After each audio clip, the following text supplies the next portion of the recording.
मौजूद हैं जयराम जी। जयराम जी, आज एक बार आप फिर सदन में गरजे, युवाओं के मुद्दे को उठाया। कैसा रहा पहला सत्र, पहला अनुभव? देखिए, पहला सत्र कुल मिलाकर मिला जुला रहा, ठीक ठाक रहा। और हम आशा करते हैं कि जो सदन आगे जब चलेगा और माननीय जो स्पीकर चुने गए हैं वो कम से कम बाकी जितने भी विपक्ष के भी लोग बैठे हैं और खासकर नए विधायक, नए राजनीतिक दल, उनको भी एक समान अवसर दे। क्योंकि समय जब कटौती किया जाता है तो थोड़ा सा क्या होता है कि बातों को रखने का अवसर नहीं मिल पाता है और विषय को हम लोग तार्किक रूप से प्रेजेंट नहीं कर पाते हैं। तो हमारी मांग होगी कि कम से कम समय और सदन में एक ठीक ठाक मिले। ये जो सदन में आपने देखा, जो बहस हुआ, एक तो अनुपूरक बजट पर और दूसरा जो राज्यपाल का अभिभाषण था, दोनों में क्या दिखा? जो सरकार का जो एक आईना होता है राज्यपाल का अभिभाषण, जो दूरदर्शी एक योजनाएं हैं, वो कितना हकीकत में बदलता दिख रहा है या फिर पहले की बातें ही उसमें दोहराई गई है? अच्छा, ठीक है, नहीं करेंगे।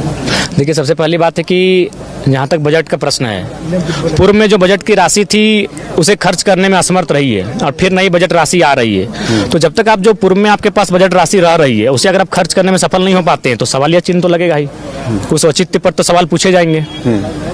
सीजीएल के छात्र आंदोलन कर रहे हैं, सरकार के जो लोग बोल रहे थे वो सभी कह रहे हैं कि नहीं, सब कुछ ठीक हुआ है। आप किस रूप में देखते हैं उसको? देखिए, हमें लगता है कि अगर छात्र इतनी भारी संख्या में सड़कों पे हैं, वो लाठियां झेल रहे हैं, वह केस मुकदमे झेल रहे हैं, तो ऐसा नहीं कि वो मैंने अतार्किक होकर सड़कों पे हैं। कहीं ना कहीं कोई तर्क होगा, उनके पास कोई तथ्य होगा, सरकार को सुनने की आवश्यकता है। आपने कई चीज़ों का सवाल उठाया कि जो माननीय हैं उनके बच्चे कहाँ पढ़ते हैं, ये क्यों अचानक से मन में आया, क्या ऐसा हुआ? देखिए, विगत जब से सदन चल रहा है तब से लोग जितने भी अपना तर्क को प्रस्तुत कर रहे हैं वह 2500 रुपये का महिमा मंडन करते हुए दिख रहे हैं। तो हमें लग रहा है कि अगर आप 2500 रुपये को महिमा मंडन करेंगे तो सवाल आप होना चाहिए, आपकी सुविधा पे भी होना चाहिए।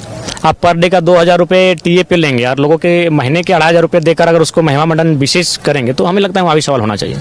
क्या लग रहा है कि सच में महिलाओं के उत्थान के लिए ये योजना कारगर होगा? देखिए, ये तो आगे आने वाला कुछ महीनों का समय बताएगा।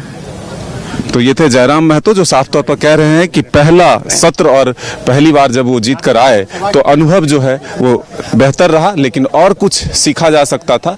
लेकिन जो माननीय हैं वो सही तरीके से अपनी बातों को सदन में नहीं रखते। अपने सहयोगी विकास के साथ मदन सिंह, न्यूज बायोस्कोप, रांची। 5 राज्य, 61 शहर, 150 प्रोजेक्ट और एक वास्तु विहार। नई सोच, नया घर।